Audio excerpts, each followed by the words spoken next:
we know that the way in which these tech companies are operating is literally making us sick, and it's disinforming us. And as a result of that, if we allow it to continue and it spreads to other countries, the next step is technocracy. They're going to say, well, we don't need politicians. We can effectively manage supply and demand in capitalism. We can manage the markets with AI. So the step after this is getting rid of representation. And so it's very important at this stage right now that we focus on ensuring that democracies stand. The Amber Mack Show on Canada Talks, Sirius XM 167. Welcome to the Amber Mack Show. Coming up on today's show, we tell you about the tech companies that are shedding thousands of jobs in the age of AI, the politics around one of the most popular video doorbells, and why Canadians are stepping up and opening their wallets for a better Facebook. Plus, we have two great guests who are joining us to talk about media manipulation and critical minerals. And no, Jeff, they're not talking about those things at the same time. I gotcha. We're also going to talk about the latest news from Character AI and why they're banning teens from their chatbots, Bill Gates' COP30 Brazil climate message, and I'll be sharing more about the future of personal robots and what you need to know about them right now. But first, let's get into the headlines. Newsfeed. So Halloween was just this past Friday, and it came with some different warnings this year, specifically with respect to doorbell cameras. But before we get to that story, it sounds like you had your own spooky video doorbell experience that night. Amber, can you tell us a bit about what happened? Absolutely. So we have an Ecobee video doorbell, which I love. And so most of the night on Halloween, we were close to the door, answering the door. But as it approached 9 p.m., we kind of thought, okay, the trick-or-treaters are done, Jeff. And unfortunately, that was not the case, because all of a sudden I was sitting on the couch watching the Blue Jays playing, and I got this notification and screen grab of a terrifying clown up close looking straight into our video doorbell. And it just, was absolutely horrific. Want to encourage people, if you want to see that, we will add it into the headline so you can see a screenshot of that. But anyway, it was a little bit scary to see that clown so close up. And it reminded me, Jeff, of this story that we are going to kick things off with. Jeff, you were referring to a warning for Amazon Ring owners from the digital rights group Fight for the Future. They oppose Amazon Ring's partnership with their surveillance tech company Flock, saying, and I'm quoting here, "To preserve human rights and community safety, all people in the United States are advised to turn off and cover their Ring cameras, the Amazon Ring cameras, this Halloween to avoid complicity with ICE operations and the deportation of immigrant families who are out trick-or-treating." Wow. So, yeah, Flock has come under fire from the American Civil Liberties Union and others because of the company's cooperation with law enforcement. So that's ranged from providing surveillance footage to U.S. Immigration and Customs Enforcement, also known as ICE, as well as assisting police investigating people seeking out-of-state medical care for abortions and more. But speaking about Amazon, they also just fired 14,000 employees. But don't worry, it wasn't because of money or AI investments. It was just because, culture, Amber. Well, let's actually dive into what Amazon's CEO said. And you have to kind of wonder, in this day and age with so much media around us, I think people have to be a little more careful about how they express things, because these were the exact words. The CEO said, and I'm quoting here, these decisions were not really financially driven, and it's not even really AI driven, not right now. It's culture, end quote. Before noting that we are committed to operating like the world's largest startup, and that means removing layers. Yeah, and frustratingly, that led to a substantial increase for Amazon shares, which may also have been buoyed by Amazon Web Services' strongest growth in years, which included partnering recently with Perplexity to launch their AI browser and cashing in on the monstrous cloud compute capacity deals that have been swirling around the AI industry and that we've talked a lot about. And I just will note Amazon Web Services is, of course, the very service that took down huge swaths of the internet just weeks ago, as it has done many times before. We should also know that Amazon isn't the only big company that is leaning into layoffs. We've heard about a lot of layoffs over the past few weeks. Intel plans to cut 15% of its workforce. Microsoft cut 7,000 people in May. Salesforce cut 4,000 in September. UPS has cut 48,000. This number is staggering since last year. And the list goes on and on. Many of them pointing to AI as being part of the reason for those cuts. That said, David O'Toole, professor of economics at MIT, recently claimed in an interview with NBC that it's much easier for companies to say we are laying workers off because we're realizing AI related efficiencies than to say we're laying people off because we're not that profitable or bloated or facing a slowing economic environment. Whether or not AI were the reason, you'd be wise to attribute the credit slash blame to AI, end quote. Yeah, and that's I think that's a very insightful comment. Everything's so wrapped up in politics. Nobody wants to say that the U.S. economy is like, as we've reported, is outside of AI investments pretty weak, but that they don't want to be a political target for that sort of thing. So, AI is distorting how bad the rest of the U.S. economy is. So that could totally make some sense. Still, most of the big tech companies have just announced in the past week or so that they'll be increasing their AI investments in the coming year. And one estimate notes that they'll collectively spend around $550 billion next year on AI. And Meta, strangely enough, has announced it's going to raise up to $30 billion of funds through bond offerings, but some of those don't reach maturity for 40 years. So I think that shows you the level of optimism, or I would just call it arrogance, that Mark Zuckerberg must have to believe that his company is still going to be around and kicking in 40 years. So I guess we'll see if we're still around. Wow, I'm just imagining Mark Zuckerberg 40 years down the road and that type of chaos that would have followed him around if he does continue to operate like this. Now, there is a little bit of positive news on the social media front, particularly back here in Canada. You might remember a few months ago that we had the founder of Gander, Ben Waldman, on our show to talk about how they are building a better social media platform for Canadians. They've had a lot of momentum and buzz over the past few months. Full disclosure, I am an advisor to them. Now, Gander isn't yet available for the public, but a couple of weeks ago, the company opened investment via equity crowdfunding to its early access community. Yeah, that's kind of a refreshing change from just trying to hunt down big venture capitalists to fund things. Last time we looked, I think they raised more than $1.2 million, and that's from hundreds of individuals who invested $255 or more. And, that kind of interest, I think, shows that Canadians really do want a better online gathering place than places like Facebook, one that's owned by Canadians, hosted in Canada, and that actually cares about its users would be a really big addition. So you're an advisor for Gander, Amber, as you said. What did you think about this news? Well, I was really excited to see this and actually kind of blew my expectations in terms of the amount of support that they've had so quickly and the number of people who have stepped up. Like you mentioned, hundreds and hundreds of people, and some of them just giving a couple $100, some giving more. But it really shows that this is a platform that is working to do the right thing, and really happy to see in the social media space that there will be a better option for Canadians. I think that's really important, especially as we talk about digital sovereignty. Now, there is another company out there, a much bigger company, an AI company that is trying to also be a little bit better, maybe unfortunately a little bit too late, but they are, I think, recognizing that there have been issues with their technology, especially over the past few months. Yeah, so the Character AI is the first of the chatbot providers to ban under 18-year-olds from using its chatbots.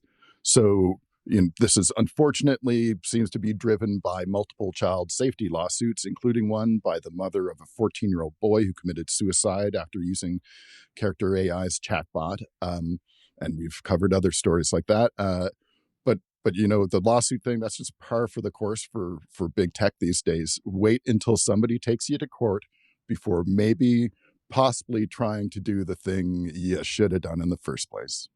Yeah, I mean, it's so discouraging to see how long it takes some of these companies to step up and do the right thing, especially since there are so many people who knows that they've been doing the wrong thing for so long. And this has become kind of the norm. Like you said, the lawsuit comes, they eventually back down, but it becomes a vicious fight. And I think you said this on a recent The Other Mac, that unfortunately kids are collateral damage along the way. And that's the part I think that's so disheartening. Mhm. Uh, we will continue to talk about stories like this every week on the show. It's such an important issue.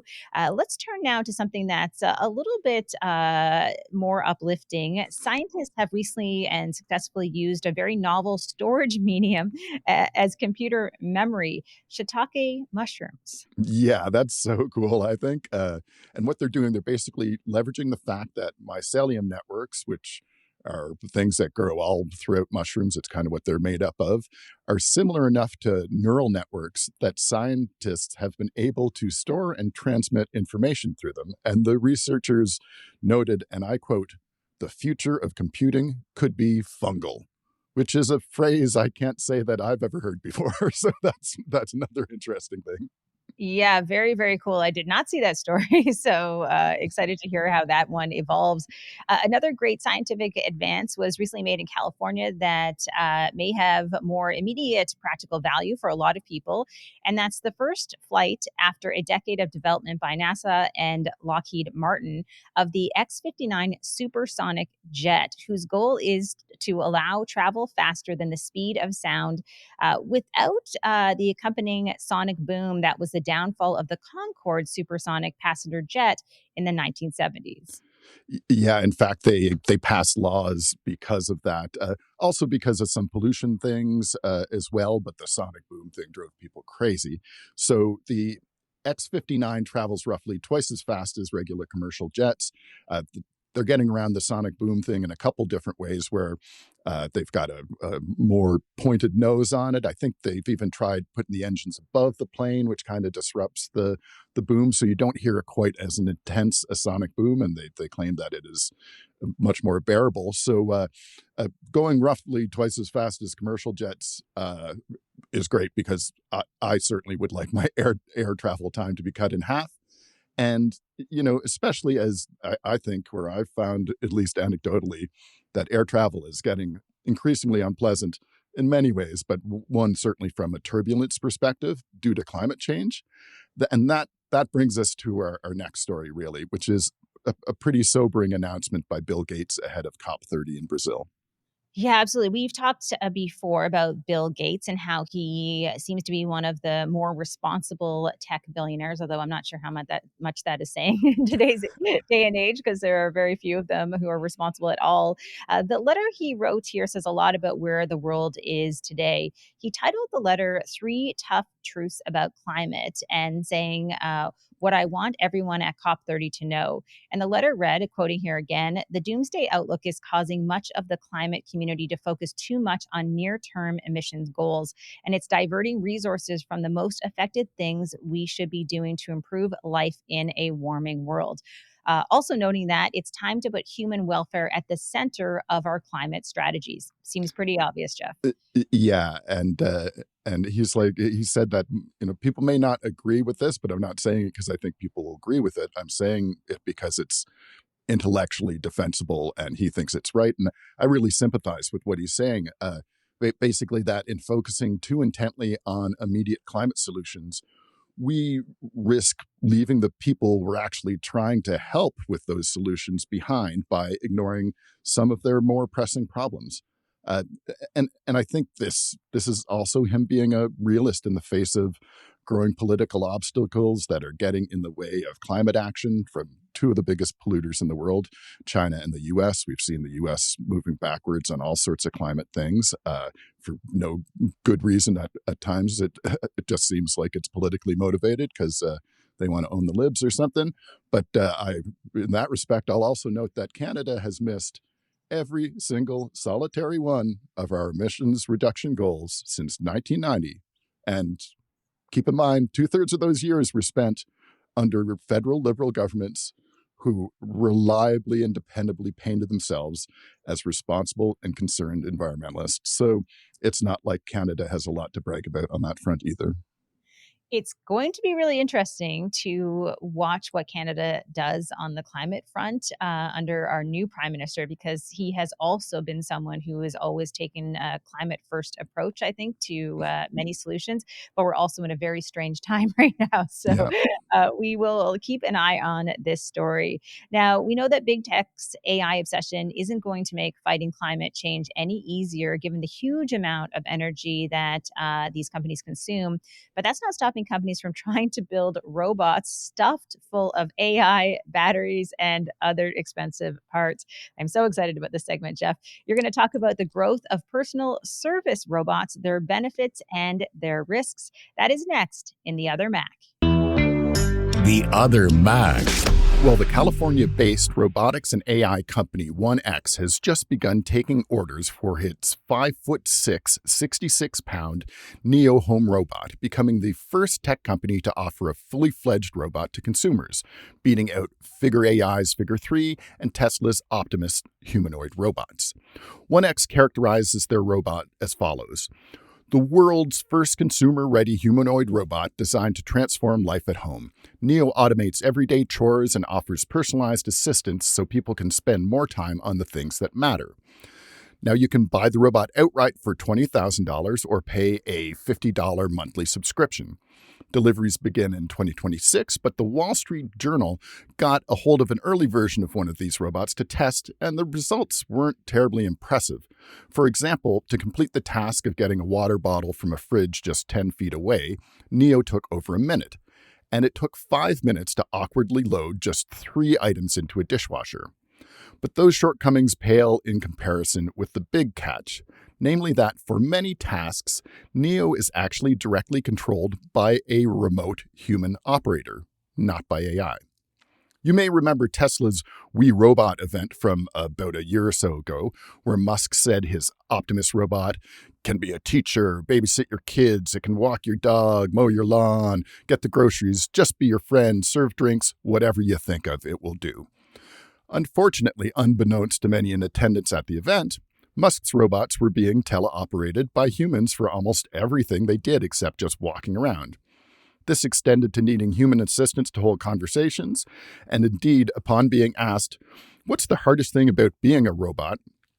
the robot via human controller responded, "Trying to learn to be as human as you guys," which is pretty rich, but hardly surprising given Musk's penchant for wildly inaccurate declarations about his tech's capabilities, whether that's self-driving cars or promising to get rid of Twitter spam bots.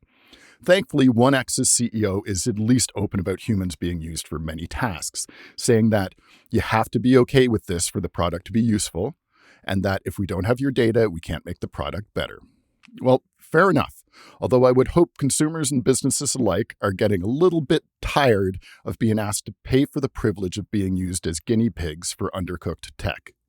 Frankly, I think you'd be crazy to buy a first-generation product like this for $20,000, knowing that, one, it's going to be obsolete pretty quickly, and two, that the company that created it could easily go out of business, leaving you with a pretty ugly $20,000 mannequin. But even if you're comfortable with the price, and, there are plenty of people with far too much money who'd probably buy a dysfunctional robot just for the bragging rights, it's important to consider that you're physically letting this robot, complete with built-in cameras and microphones, into your home where it could gather extraordinary amounts of information about you and your family. And I have to wonder if the people who'd be comfortable doing that with a robot would be as comfortable knowing that it could just be some human dude in an office somewhere who's literally looking through your dirty laundry. And if these things are driven by the same AI that regularly hallucinates and makes up excuses to cover its own mistakes, that is, when they're not trying to help your kids kill themselves, then it'll be interesting to see what it'll say when it burns your house down while cooking or accidentally drops a butcher knife on your baby, to say nothing of the intentional damage a humanoid robot could cause if they were hacked. But none of this matters in today's progress uber alles tech world, especially when that alleged progress is so often made to help tech companies more than to help end users these days. So, while robots are certainly likely to improve considerably over time, I think I'd devote that $500 a month to an actual human being helping in my home. Not least of all because they won't be able to hide behind an opaque user agreement if they do something terrible to my family or my home. I'm the other Mac. Stay human out there. The Amber Mac Show on Canada Talks, Sirius XM 167. Joan Donovan is an assistant professor of journalism and emerging media studies at Boston University, and she focuses on media manipulation and networked social movements. She's also the co-author of Meme Wars, the untold story of the online battles upending democracy in America. Amber spoke with Joan at the Attention Forum in Montreal. Here's their conversation.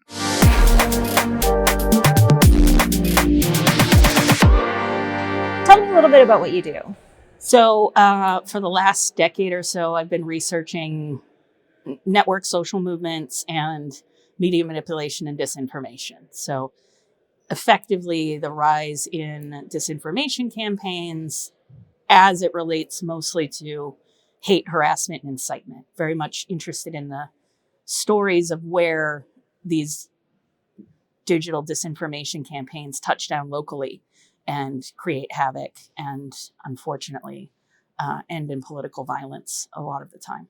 Is there anything that you have learned through your work and research that you think people should know that they are unaware of in terms of this world of disinformation? I think one of the things that continues to confound the fields of research in this era is how much we know about disinformation and how little is being done to stop it. Particularly, you have this very gross relationship between the tech companies and particularly the US government. And in doing so, anything that we would need to have consumer protections, privacy protections, to actually study and acknowledge the harms caused by disinformation at scale are not things that our government is going to be interested in looking at, especially as political parties benefit from disinformation and from the status quo. When you think about fighting disinformation, it is true that disinformation has been around for a really long time, over many centuries in different forms. How much more difficult has it become because of both social media, AI, algorithms? Yeah, what's pretty interesting about the field is that it's true that disinformation, political dirty tricks, this has been around a long time. And figuring that out has been pretty much in the domain of journalists for many years. And what we've noticed as social media has expanded, more and more people are using it, that the share of disinformation being spread is reaching astronomical amounts of people, which is outmoded and outmatched by our decline in local journalism. And so unfortunately, we're in this really difficult situation to navigate where the politicians benefit and the tech companies continuously to make money hand over fist. We're moving now into an age of AI-generated content. What we know about AI-generated content is that a lot of it is going to be pornography, and it's going to be used to harm women. It's going to be used to harm people who are vulnerable. It's going to be used to harm people who cannot speak up or stand up for themselves. It's going to be used for blackmail. And downstream of that, we also have to worry about the other kinds of panic that generative AI can introduce into moments where people have very low trust in media and they don't feel like they're able to find the truth. And so generative AI is adding another layer of difficulty to the problem of really trying to understand what's true and what's real in this world. On this show, we have done a series of interviews that we call News Matters, where we do talk to local journalists and we speak to them about the media landscape of today and some of the challenges of this landscape. When you think about, like you mentioned, the fact that we have fewer and fewer people who are practicing journalism here in Canada, we also have the issue that news is blocked on. That to me is sickening. It's sickening. Yeah. Facebook never should have blocked media, and it goes against the early values of the web itself, which is supposed to be an open information commons, right? And it really showed us very clearly what Meta is interested in, which is money and really nothing else. And do you think there's any way to fight back? I mean, whether it's a journalist or an individual? Yeah. So one of the things that allows them to make this much profit is that they've really captured a bunch of different countries and politicians strategically. There's seemingly endless resources in the tech world. It's almost like they're printing money. That bubble's going to burst. And it's going to create quite a bit of havoc in the markets. And we are going to have to see a re-territorialization of how people think about the value of labor, even. And one of the things that these companies really have underestimated is the creativity and the charisma of crowds. People really do not like the direction that tech is going. They do not appreciate the way in which algorithms have come to ensure that they live in these filter bubbles. People want more robust tools for navigating the media ecosystem. And so whether it comes because there's an economic catastrophe or some of these companies start to experiment too far afield with AI and eventually do something in such a way that the public really turns their back.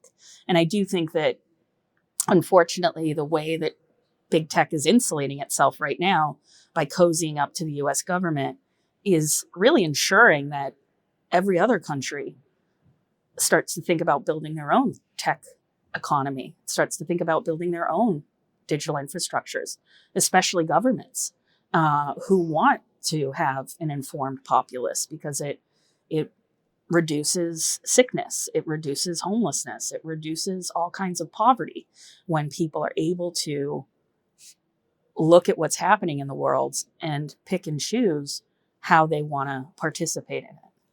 What about the role of government? You mentioned a little bit the reaction that some governments are having, including here in Canada. There's a lot more talk over the past few months about digital sovereignty in this country, and there's definitely momentum behind that. One of the things that I think is a little bit frightening is the potential repercussions from the Trump administration, you know, in terms of countries that are trying to regulate some of the US technology that we use today. Are our governments sort of failing us? I mean, I guess it depends where you live. It does depend where you live, but also I do think that there's an opportunity for governments who are going to be bold and stand up against these techno-authoritarians. That's what's happening here. We're not watching an independent industry rise and grow and become trillion-dollar businesses. We're watching now an industry that has put itself under the wing of the most authoritarian government the US has ever seen. And in turn, the government has said, we're going to protect you as companies and allow you to do essentially whatever you want, knowing that if another country tries to regulate these companies, that the US is going to try to lean on them in some way. That, to me, if I was, I'm not a politician, but if I was running another country, I would think twice about contracting Microsoft. I would think twice about contracting Palantir. And so I do think that there are opportunities for other governments to stand up and actually be the unifying voice that says the US has gone too far in this techno-authoritarianism moment, and they want to scale back. I was just in Slovenia at a very large disinformation conference, and what I was learning from a lot of people is that in the EU, a lot of countries are thinking about getting off US cloud infrastructure and moving their data and especially their citizens' data into more private spaces, especially now that we know that the way in which these tech companies are operating is literally making us sick. And it's disinforming us. And as a result of that, if we allow it to continue and it spreads to other countries, the next step is technocracy. They're going to say, well, we don't need politicians. We can effectively manage supply and demand and capitalism. We can manage the markets with AI. So the step after this is getting rid of representation. And so it's very important at this stage right now that we focus on ensuring that democracies stand through this moment. And if I can ask just one last question for you, when you talk about the importance of democracy standing at this moment, journalism becomes a really critical role, or it has a critical role in that. What do you say to journalists out there who are trying to fight the good fight and, dispel some of that disinformation and misinformation that is out there? How optimistic are you about their future? I've been thinking a lot about this. This is actually the subject of a paper that I'm writing on, thinking about, well, what if we were to move aside the thesis that news is dying and actually think with a broader frame of everyone's a journal-ish. So because we all have the tools for broadcast directly in our pockets, high definition broadcast on multiple platforms, we actually need to spread the habits of the heart of journalists to much wider and wider groups of people and make them more effective communicators. I'm not saying that everyone is a journalist and pick up your phone and go out there and document something. I'm saying learn the ethics of journalism, learn how investigations work, learn how fact-checking happens, become a more effective and trustworthy steward of information through your own social media and through the social media that you decide to share. And I think that at this stage, if we don't start teaching kids in high school how to be better citizens with cell phones and how to be better at spotting literally just mountains of bullshit on the internet, that we will be better off as a society. And so I wonder if the reverse of the loss of local journalism is true, where maybe it's the case that we just haven't been able to effectively educate people on the power of so not just social media, but networked communication, the ability to create your own websites and newsletters, get off of the big tech infrastructure, explore, if you want to make a new journalism website, explore a platform like Ghost. If you want to build a newsletter, explore things other than, Substack. But really, think about the infrastructures that you use and how you talk to people. And when you want to put information out into the world, you also want to be trusted. And you want to be thought of as someone who has the right information at the right time. And so I do think that over time, if we take it seriously that everyone is a journal-ish and we educate people on this ability that journalists have really crafted over the years, this professional set of skills, that we may be able to overcome some of the legacy media. And I'm thinking here about nonprofit newsrooms. I'm thinking about people starting up single subject newsrooms. I'm very impressed by outfits like the 19th and 404 Media. We need more of that. And I think that that's the next stage here, is organizing journalism around people and what I call talk, timely, accurate local knowledge. Thinking about news as timely, accurate local knowledge rather than thinking about it as just some kind of other industry, I think helps us repurpose and bring ourselves closer to the communities that we wish to serve.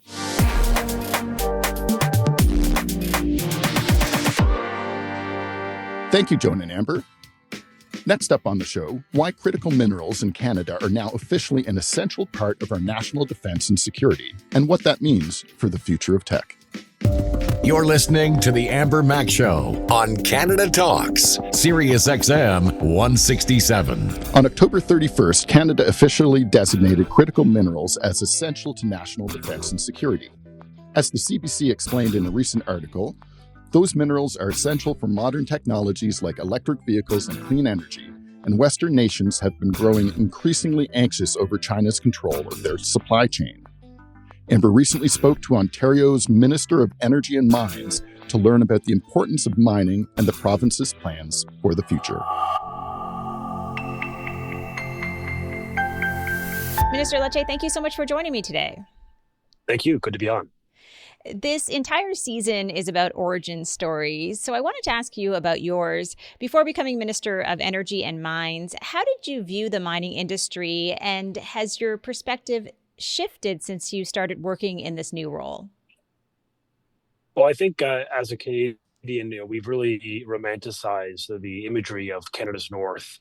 Our identity is this frontiersmen and women who really were in the business of exploration. They were innovators, they were entrepreneurs. And I think that perspective of the core identity of Canada, the core industries that have helped build this nation strong, have frankly enhanced.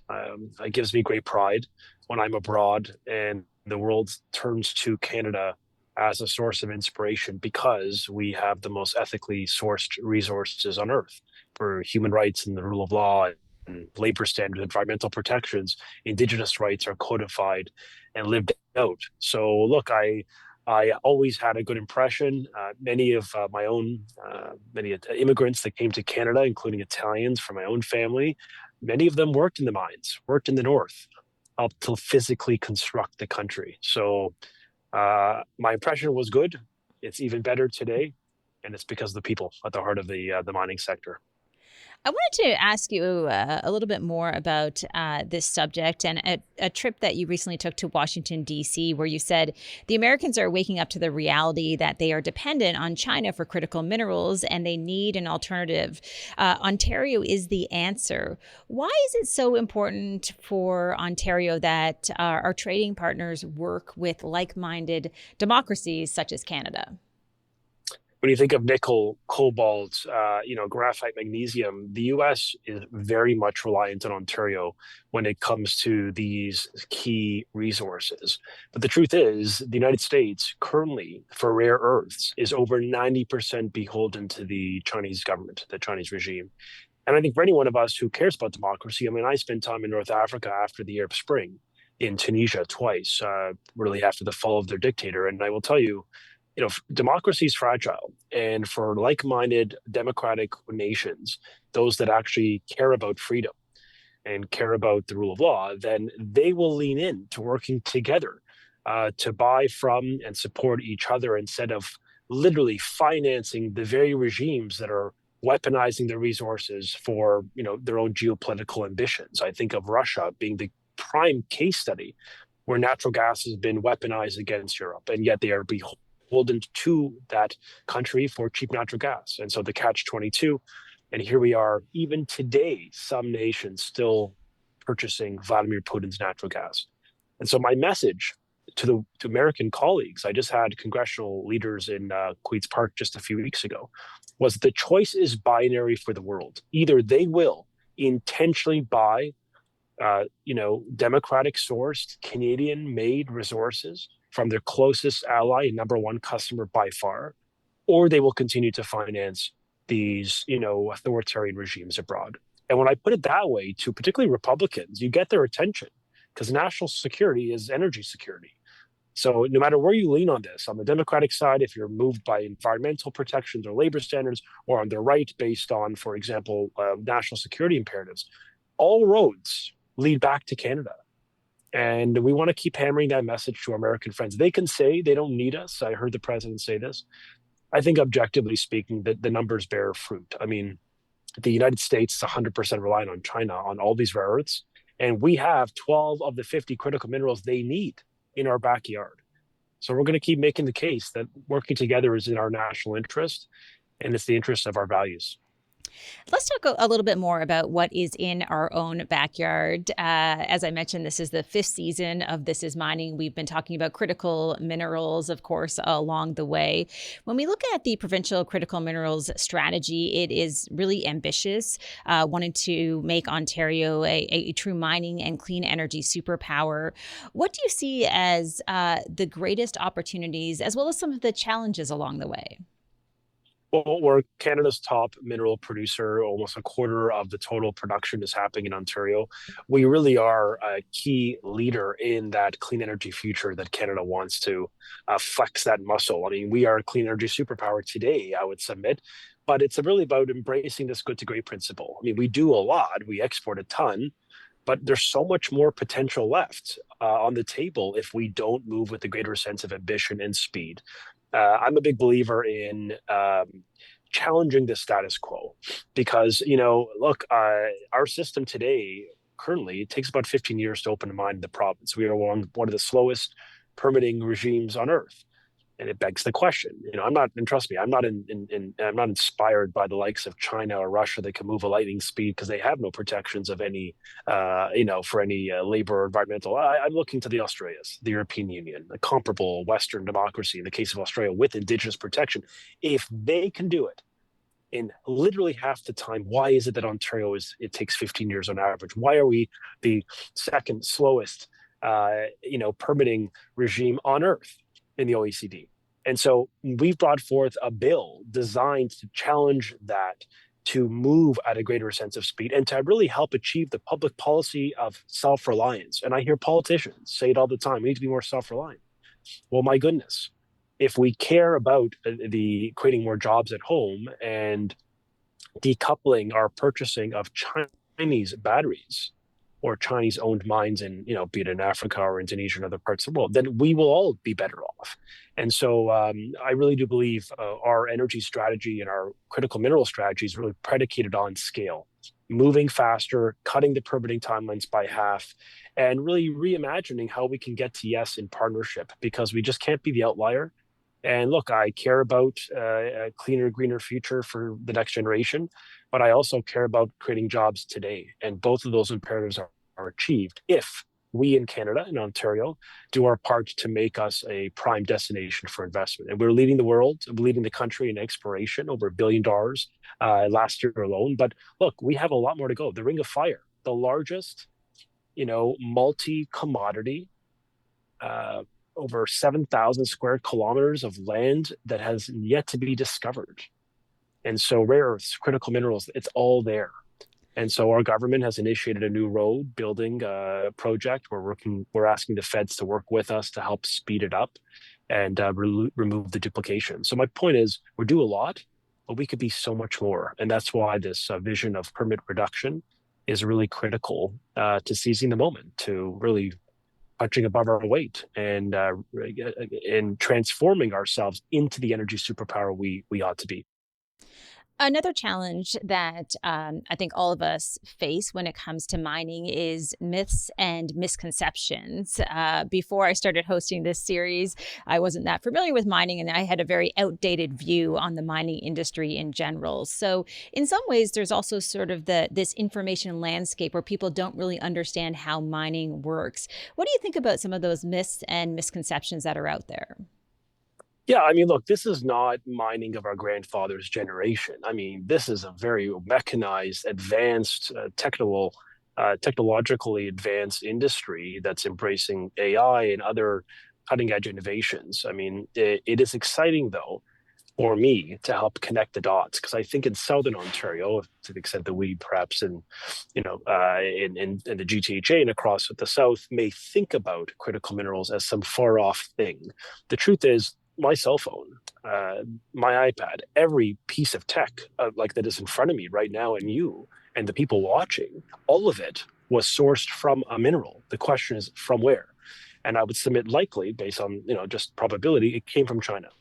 So we ought to be better at this. We ought to be smarter. We ought to embrace our values as a democratic force in the world. And thus, I think creating more knowledge and literacy amongst us in the South, how our manufacturing base, our economic base, is entirely dependent on minerals.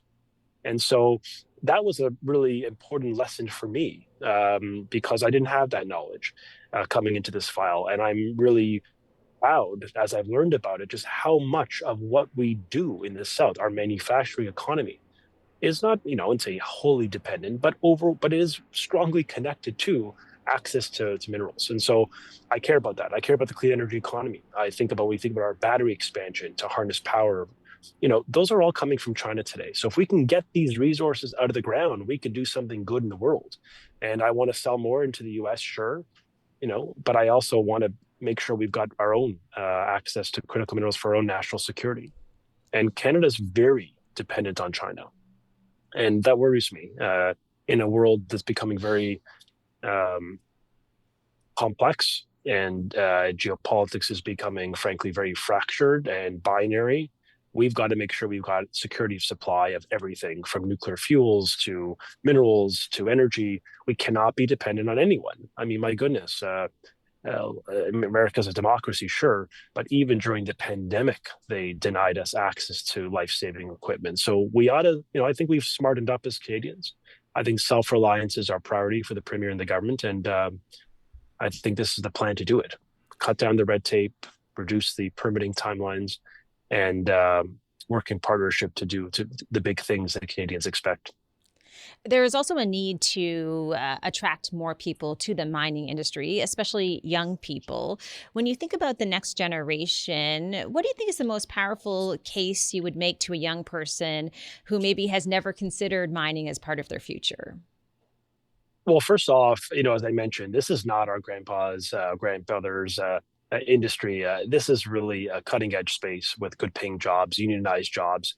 And in many cases, these are the jobs a young Canadian would want in the abstract: pensions, benefits, upward skill mobility, and dignity, because these are jobs you can own a home with and raise a family with. So, look, I'm a younger-ish person in public service. I mean, not so much anymore. But when I started at the 10-year-old age of 30, two, 31, 32, I sort of thought, look, who speaks for that generation within government? Who's the voice? And I think too many people of my vintage, our vintage, or particularly younger, they've lost that fire in their belly. They really have lost their why. And I don't blame them. I frankly blame government and society and the economy. It hasn't been working for young people. So we've got to give them a reason to fight on. And if we can create a good paying job in the communities they were raised in the North, in remote parts of Ontario, we can restore that promise for young people that through hard work they could achieve. They could live a good life. Like, I think, if I may be so bold, like probably our parents' generation, where, they're able to own a home and a middle class job was able to sustain their families. So I want to believe that's possible. Like I totally want to reject the premise that world order of the future is gone. It may be short term, but I think we can restore it. And so that's the key message for me: is inspiring young people to believe that they have access to some of the best jobs in energy, in nuclear, certainly in critical minerals, processing. Look at some of our companies up in Northern Ontario and Sudbury, across the province. They are doing fabulous work. And the level of participation of young people, of Indigenous communities, it's pretty neat. It's exciting. And it just shows that we are a progressive space where anyone with any skill can achieve. And I want that to be the rally cry of every mine, of every community, every hamlet and village in Northern Ontario, that, some hard work will pay off. I would absolutely echo what you're saying. For me, I think one of the things that's really important when it comes to that next generation is that we know that they want to work at companies that are deploying AI, that are really tech savvy and tech forward. And a lot of people don't recognize that. I think in the mining industry, I had an experience to go to Sudbury and go to Glencore's Nickel Rim South and go underground into a mine. And I was absolutely blown away from that experience. I mean, it was unbelievably high tech and clean and safe and all those things I didn't really know about mining.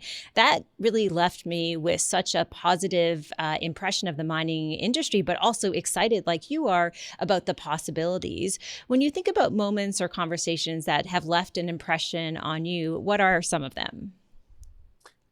I was in Sudbury this a few months ago, and we were in the bottom of this mine. We were very deep in this mine, and I've never been that deep, in a mine or in the earth before. So that was a bit of an experience, and a pretty cool experience, actually, just as a matter of, just as an individual, sort of seeing uh, the raw beauty of the North.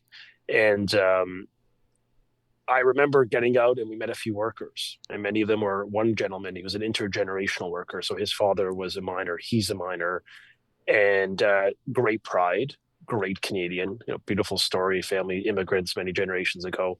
And I presented him with a Canadian flag, like in the heart of the mine, pitch black, just the only light is coming from these trucks. And it was really cool. Like it reaffirmed our why. This is what we're doing. Canadian workers, extracting Canadian resources, processed in Canadian, businesses, and then exported for our country and the world.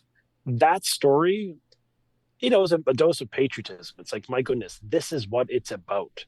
And to see them do it with a great sense of pride and professionalism, for me, was a cool and beautiful example that we got the best workers. And we've got something good happening in the North: social acceptability, collaboration, Indigenous engagement, employment. Like, we're sort of on a roll here. And I think we found the secret sauce. So for me, it's a reflection that our mining industry, from exploration to extraction to processing, the full gambit, is among the most ethical, the most effective, and the most respected in the world. I mean, it's not surprising that TSX is the global center of mining capital. I mean, we've really built a reputation in Canada of being the best. So my experience, like yours, was frankly inspiring, because a lot has changed through technology, but some of the fundamentals still remain. And getting to meet families who've been in the game for generations, or young Canadians, or new Canadians, or Indigenous Canadians who've started maybe months or years ago, it just sort of affirmed to me that they are the gold standard on Earth, and we need more of them. I mean, the mining sector would want me to remind youngsters, or any parent out there watching, or educator, like, we were estimating 20,000 additional skilled workers, and the baby boomers are leaving. This in every sector of the economy. We're feeling that pinch. So we need that next generation, and I hope that many families at home, and communities, education, schools, etc., that they're going to really build that confidence that this is the job of the future. These are the cool, dynamic, good-paying jobs that any youngster wants, and there's a lot to go around. We're talking tens of thousands of jobs today, and given our expansion of Mines, Amber, over the coming years, that means more people and more opportunities to follow. So it's a good story. We just need people to put their hand up, and the realization that they will be picked for some of the best jobs in the country. Thank you, Minister Lecce and Amber. You can listen to the full episode of This Is Mining wherever you get your podcasts. And that's all for today's show. Thanks so much for tuning in. As always, please follow us on social media at Jeff MacArthur and at Amber Mac. Check out our videos on YouTube, and we'll see you next week. You're listening to The Amber Mac Show on Canada Talks, Sirius XM 167.